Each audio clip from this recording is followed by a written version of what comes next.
All right. So tonight we're going to go over family systems theory. Systems theory can go beyond families. So you can use the same theory for a work environment or a class or any group activity that lasts an extended period of time. Um, so uh, I think that sometimes it could be entertaining. So one time I was working at a school as a school counselor, and um, somebody uh, carved all the Winnie the Pooh figures. And, because each Winnie the Pooh figure has its own personality. And, but he made them also look like different people in the office and different teachers and the principal and secretary and everybody else. So I thought that was kind of funny, but in reality, he was really practicing a funny form of family systems theory. So there's lots of family systems theories. Alfred Adler was one of the originators of family theory because he was one of the first ones to look at the dynamics and interplay between family members, even birth order. Um, but he just got the ball rolling. So we've already talked, we've had a whole class on Adlerian theory. So even though he's seen as one of the founders, we're going to skip him for today's lecture. We already went over him. But just to list a few, Murray Bowen, Virginia Satir, Carl Whitaker, Salvador Minuchin, Jay Haley, Chloe Maddens. There's some of the top names in family systems theory. The one I'm going to spend the most time on is Murray Bowen, multi-generational family systems theory. Um, and he's really the one I want you to focus on in your exam when you're applying a theory to SAM. You could also use a little Virginia Satir, but you cannot skip Murray Bowen. You have to include Murray Bowen. Um, so Bowen really came up with kind of the key concepts of modern family systems theory. And he didn't talk a lot about how to change positively, but he was able to talk a lot about kind of identifying the family dysfunction and all of the key concepts that pointed to systems dysfunction. So he had 8 key concepts. And in your exam, you can talk about these 8 key concepts. And I would pick probably 2 or 3 concepts to talk about Sam's family of origin in part 1. That's the past case study. And then I would pick 2 or 3 key concepts and talk about how these are playing out in Sam's current life. And you don't have to mention his past, but think about it this way. Sam might have had a difficult family life when he was growing up.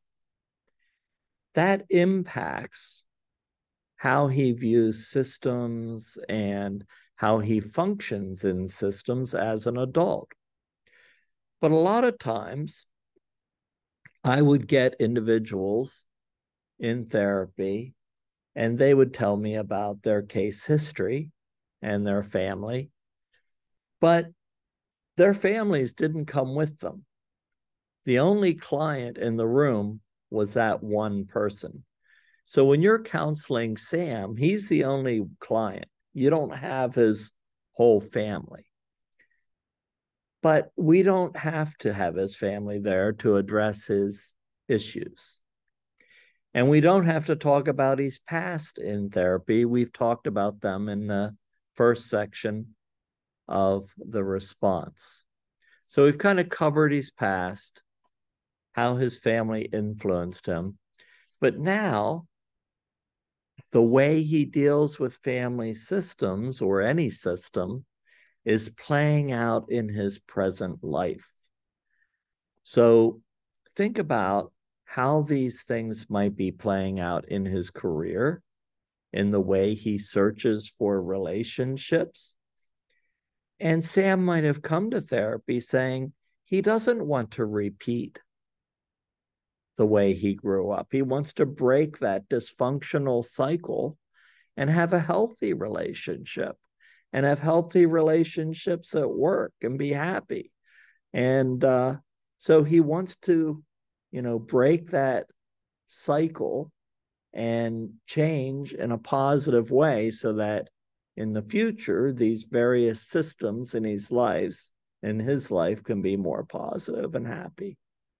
So he wants a healthy family life. He wants a healthy work life. So in part 2 of the exam question, you're going to talk about how these things are playing out in his current life and how to change them. And then in part 3 is your future treatment plan. You might want to address the rest of the issues, or maybe in future treatment plan, you might want to include Virginia Satir or somebody else. All right, so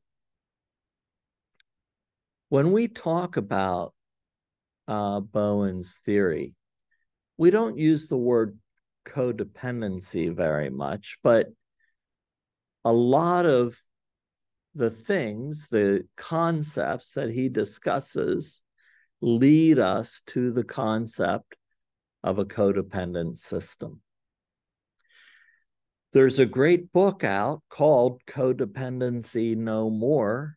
And if you recognize any of the concepts that Bowen talks about, you might want to read that book. So many of them were printed. You can find them for 50 cents at any yard sale, or basically pay $1 on Amazon and $3.99 for shipping. It's a good book to read about codependency and how to overcome it in your life. So let's look at these 8 key concepts. And these key concepts aren't really techniques, but through helping a client to identify how these play out in their life, both in the past in section 1 and in the present in part 2 in this therapeutic session, facilitating that awareness leads to positive change. Oh, I didn't see it that way. I'm going to, and it's important that they discover it. You can't just give them the answer. You have to lead them to the discovery. So these concepts promote self-awareness of the dysfunction and a movement towards positive, healthy relationships. All right, so let's talk about these 8 key concepts.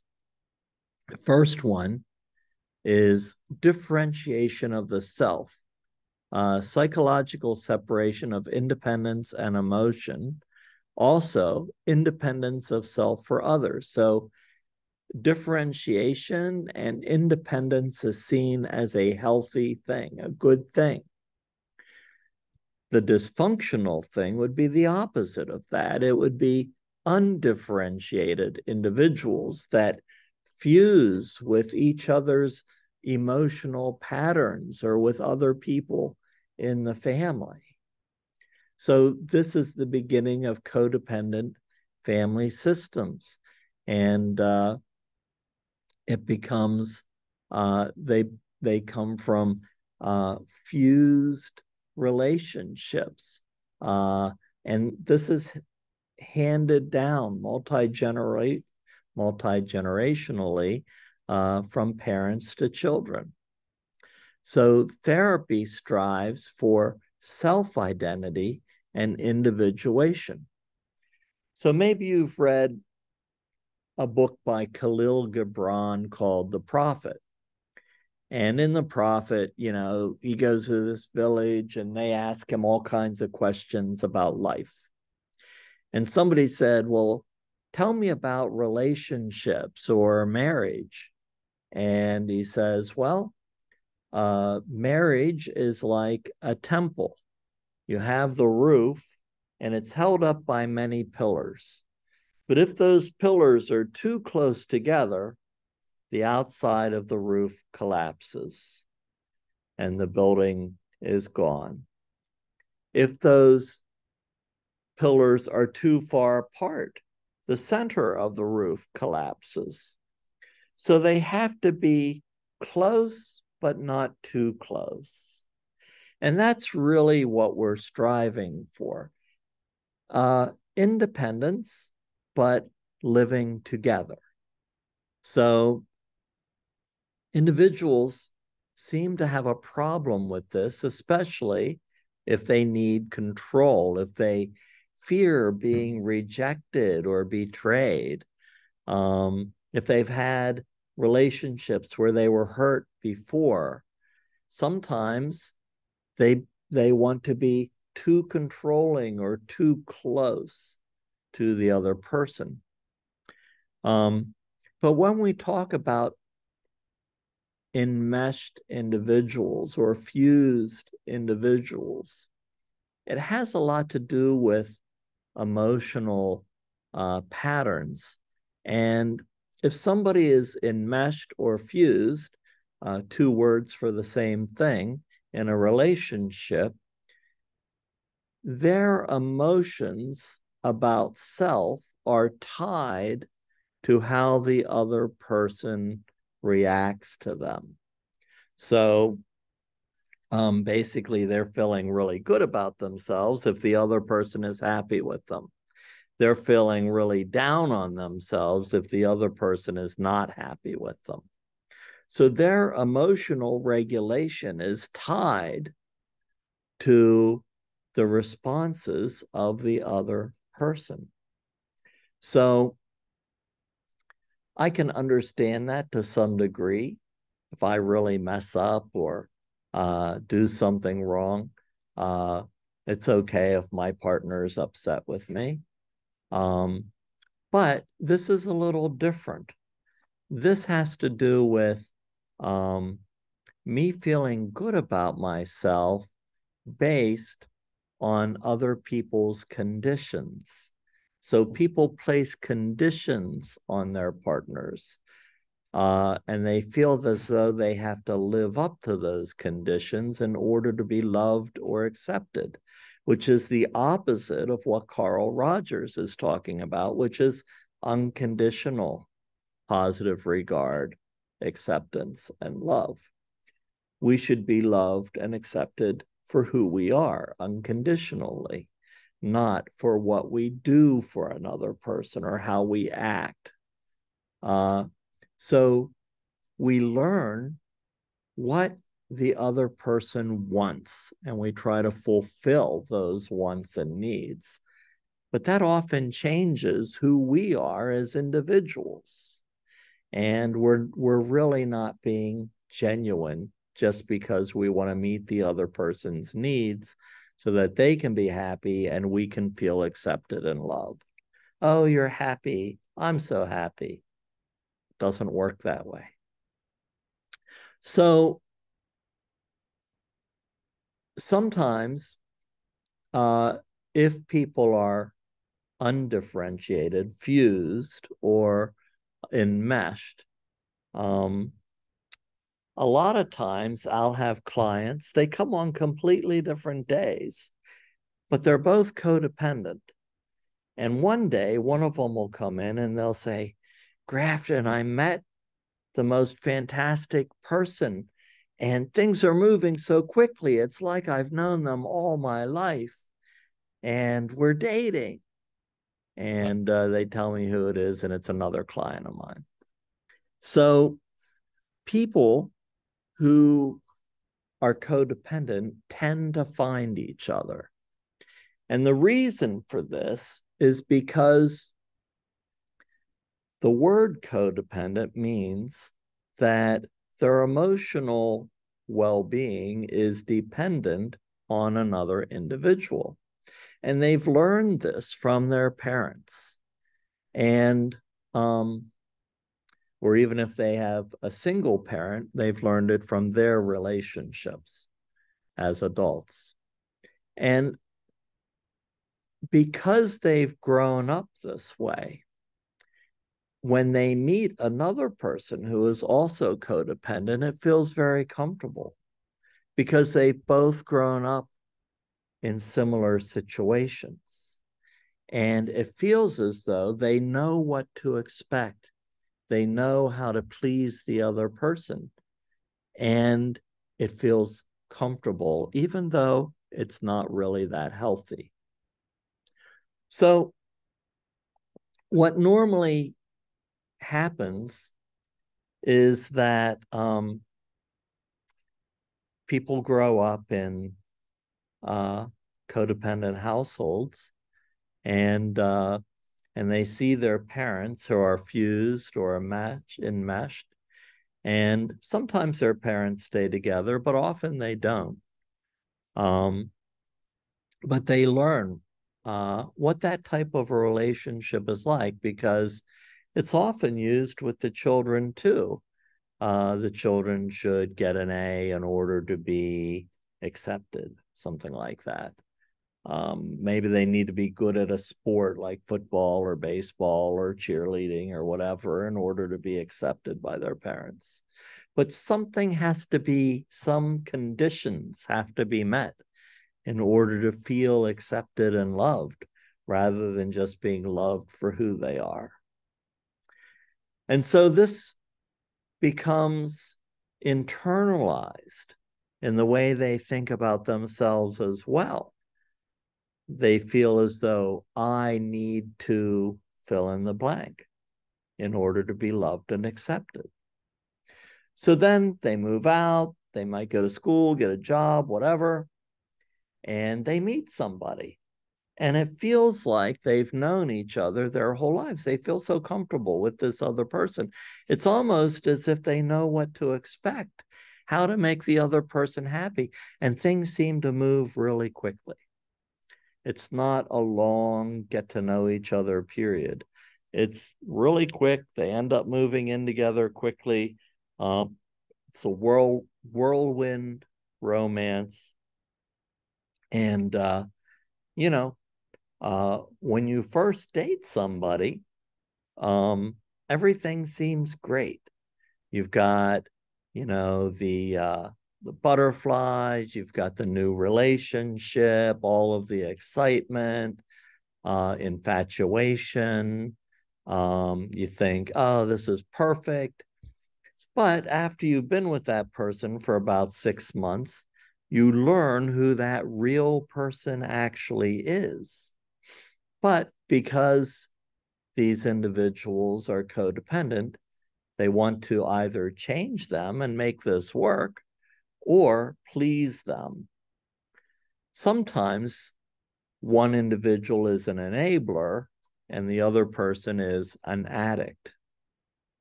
So sometimes that comes into play as well.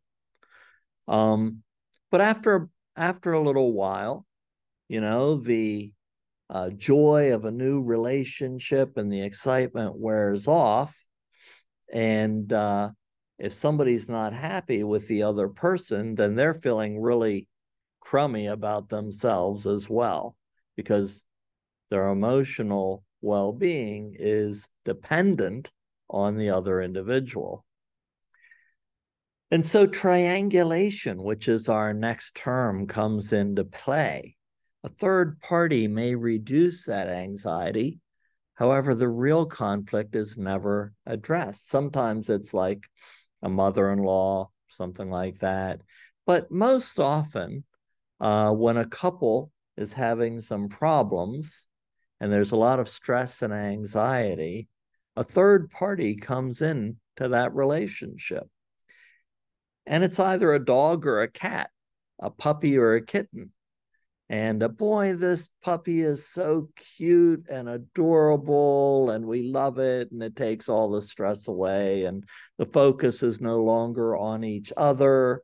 Focus is all on this adorable puppy, but then you got to house train the puppy and walk the puppy and wake up early for the puppy, and then those responsibilities might fall more on one person than the other, and it actually adds to the stress and anxiety in the relationship. So what happens? Triangulation is still in play. What addition do they get next?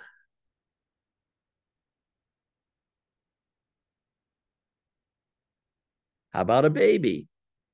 Babies are great. You get 9 months of pregnancy and anticipation, and then you get a new baby that is adorable for about an hour, and then it needs fed, and it cries, and it keeps you up all night, and it needs changed, and people are sleep deprived, and changing diapers and feeding, and wow, they just never knew this much went into a new little person. And so that ends up adding more tension as well. Things get so stressful, and in one individual seems that they just don't feel loved, or they don't have as much attention anymore, and they need a friend to talk with.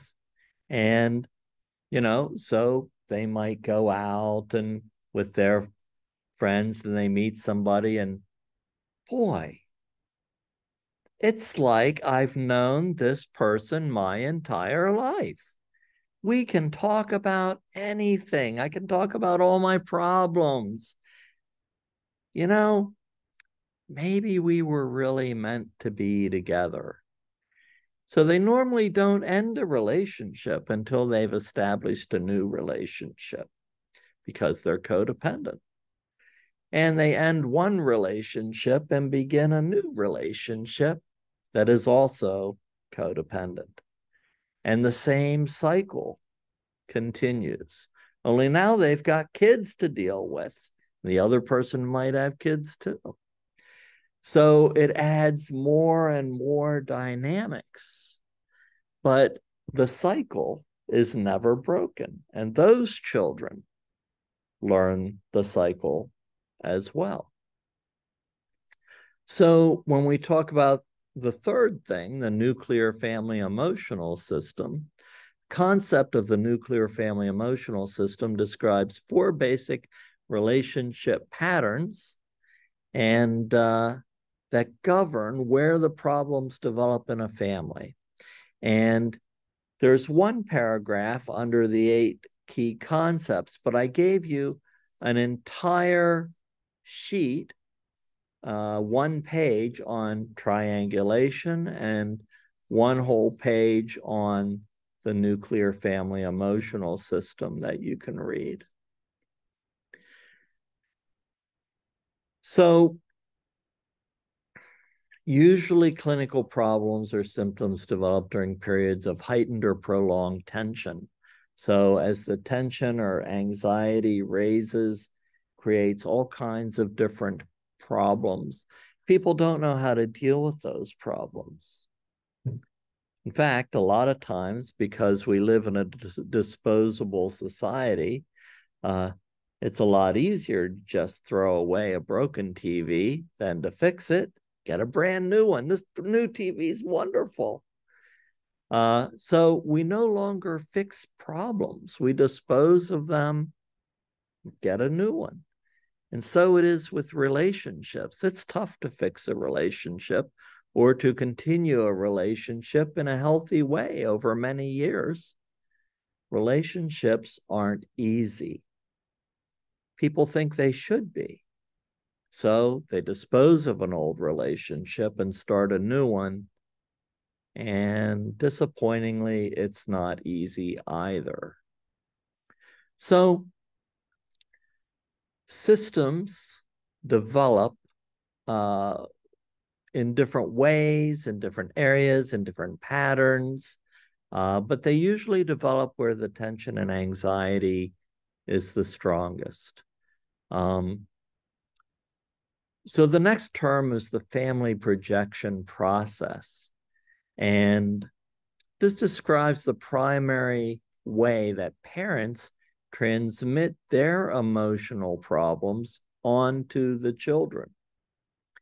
And, it can impair the functioning of one or more children in multiple ways, increase their vulnerability to clinical symptomology.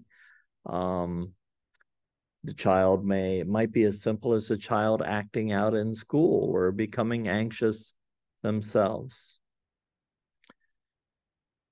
Number 5 is emotional cutoff. And this often happens when one person has had enough. And it usually also happens before they meet that new special relationship. Concept of emotional cutoff describes people managing their unresolved emotional issues with parents, siblings, other family members by reducing or totally cutting off emotional contact with them. And so they're no longer emotionally invested in the other individual. Yeah.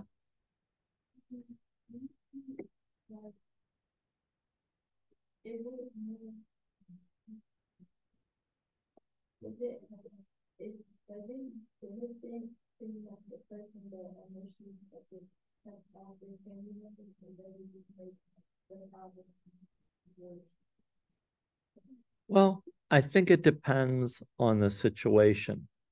So if they don't deal with their own issues, it doesn't help anything. So, but like, let's say, for some reason, my family doesn't accept my lifestyle, or maybe my gender identity or my work or whatever it might be. And they're cruel to me, well, that's a different kind of thing. Then maybe it's not healthy for me to be with them. But if I'm codependent and they're codependent, and I've had enough of the tension and anxiety, and I cut them off emotionally, if I just find new friends and family, I'm going to continue that cycle. So even if I cut that original family off emotionally, I still need to deal with my issues or it's going to repeat itself.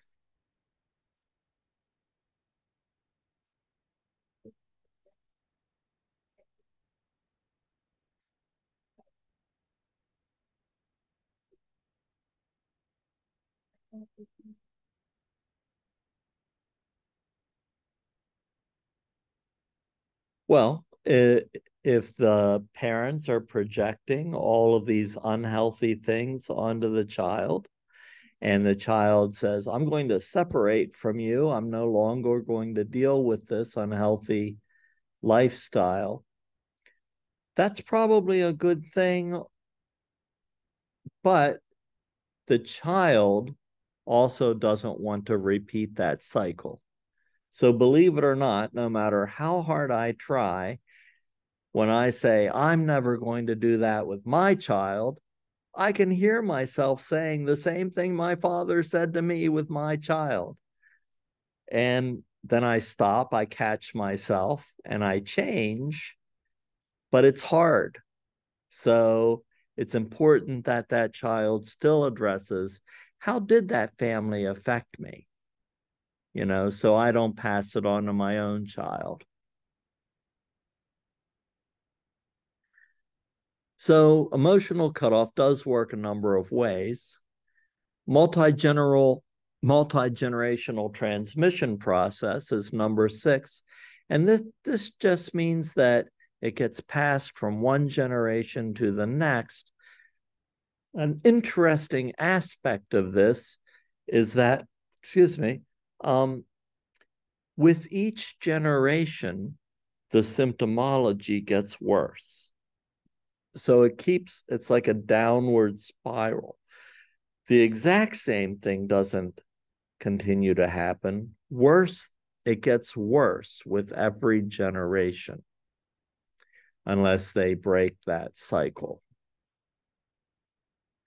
They do talk about sibling position, and it incorporates Alfred Adler and a few other people, but not as much emphasis is placed on it. It's more like looking at how does each child's position in the family play out in the family system. Does the older brother pick on the younger kids? Does the older sister take care of the younger kids? What is the dynamic based on the order of the kids? Is it positive? Is it negative? They just want to look at that, take that into consideration. How does an only child function? And the last one is called societal regression or social emotional process. And Bowen believes that family systems theory can be seen in all areas of society, like school and work and organizations and friendships. And some are healthy and some aren't. I've been in some very unhealthy work environments, or social groups, and I've been in some very healthy ones too. And one of the interesting things is to apply systems theory to whatever environment you're working, living, playing in, and see what that would say about that system. So before we go on to Virginia Satir, are there any questions about Murray Bowen's theory?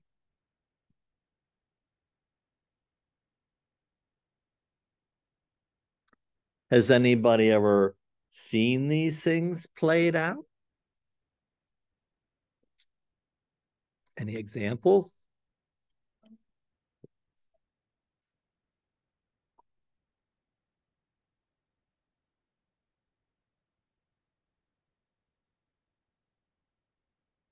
So it's like the thing is like my second older sister, and my mom don't get along.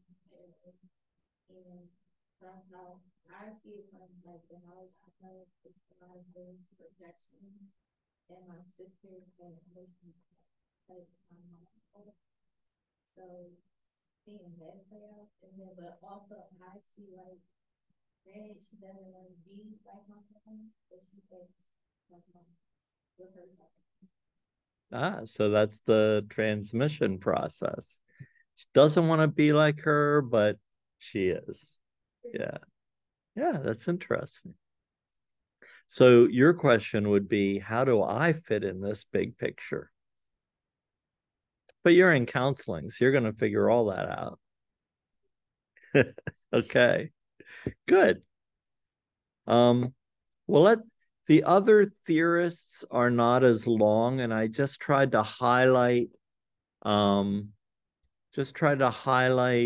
some of the main points of these theories.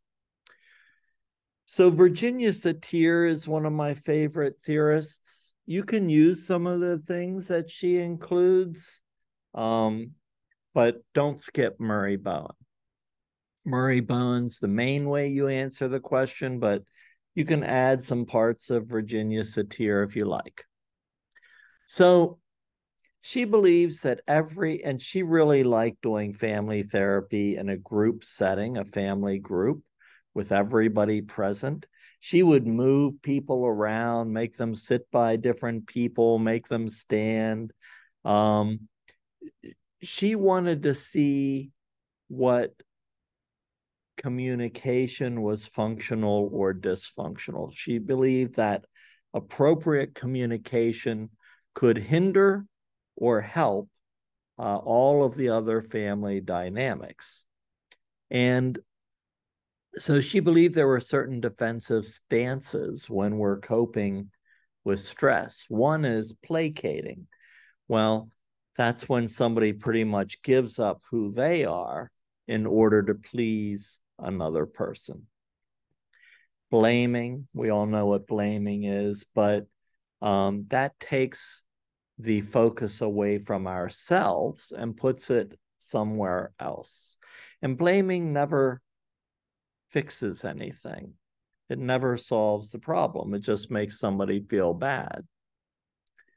Being super reasonable is actually somebody striving for control. If there's an argument and someone is very factual and calm and, super reasonable, they want control because they feel out of control or helpless. Irrelevant behavior or distractions. That's like, hey, let's go to our favorite restaurant. We've argued and, it's not getting us anywhere. What's that restaurant you really like? And, it's a distraction from the argument or the problem, but it never solves anything. Might work for a little while. She talks, one of the things she's really famous for is family roles. So, like, one child might be a peacekeeper, one might be the scapegoat, one might be a rebel, one might be the perfect student. And later, this is used in addiction treatment because usually in addiction, a lot of times one parent is an enabler, one person is an addict, and each of the children take on roles within the family system. She has a few different techniques. Family sculpting. You can either talk about how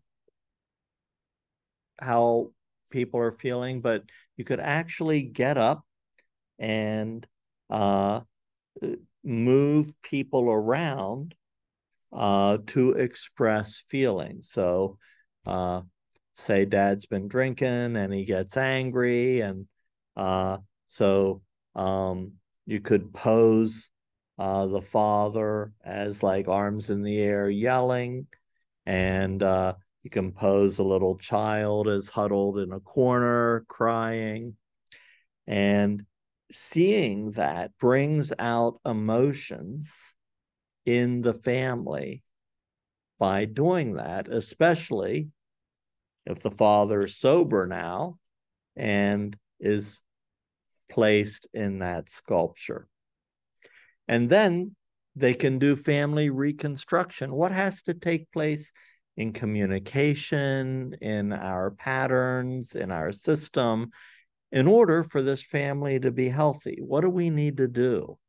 Let's make a plan. Let's try some things. And then after a few months of doing therapy and trying some new things and breaking patterns and cycles and communicating in a healthy way, let's sculpt the family again. And hopefully this sculpture is a healthy one. That's Virginia Satir. Carl Whitaker, his theory is not so organized. He became famous by running groups and letting people watch him run groups. He incorporates a lot of different theories. He's into the experience. And a lot of times he'll work with a co-therapist. And so one of his techniques was maybe somebody says something sarcastic to another family member, and he'll turn to his co-therapist and he'll say, wow, did you hear that? I can't believe she put up with that. I would never talk to my wife that way. So rather than addressing the issue directly, he wants them to hear what people are thinking about those actions, what might be normalized in the family system may be seen as totally unhealthy from outside the family system. One of the things he's famous for is exploring family secrets. Every family has secrets. We don't share our dirty laundry with the neighbors.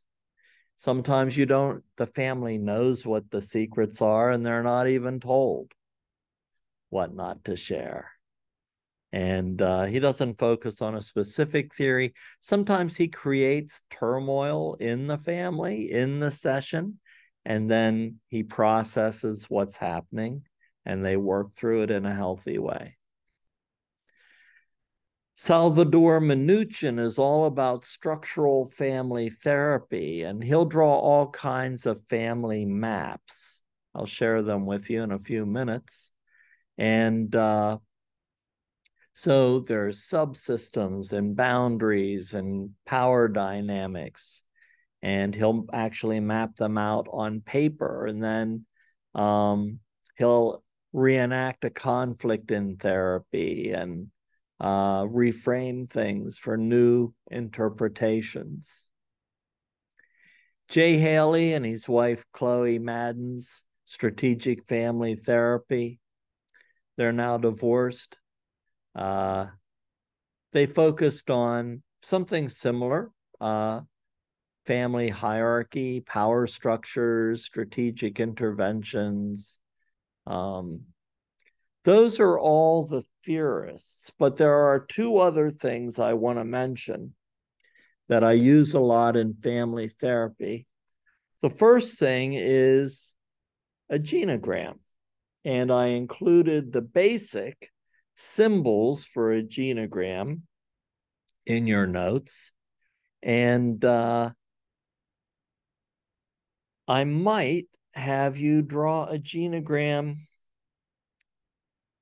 I don't know what, I don't think I've created the discussion board for this week, but I might either do it for this discussion board or for the exam. But think about either a genogram for Sam or a genogram for you and your family. And there's all kinds of different symbols, and there's different lines that express emotions. And then I gave you my own family systems paper that I wrote for my class when I was a student. And it's an actual client of mine. I changed the name. And it talks about my favorite theory. It talks about a family history intake. It goes on to the types of systems, communication within the family. And then it does all the family structural mapping. You can have an example of all the different family maps. Then it talks about interventions and case examples, treatment plans, treatment objectives, resource allocations. And then the last thing is an example of a genogram that I drew for this family. And down below the genogram is a legend that explains the different types of symbols. And then I did a timeline of critical life events, both positive and negative, but big life events throughout the family history. By year, just to kind of give an outline of how things progressed. There's some references. The book on genograms there's only one. They've had multiple editions, but you might think it's a boring subject, but it's a really neat book because they do genograms on famous families like the Kennedys and other famous families. So It's kind of an interesting read, and you learn about how to do a genogram while you're reading it. All right, that is our subject for today. Any questions or comments?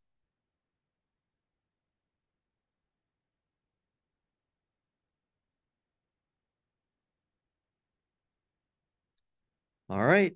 Happy Halloween. Have fun.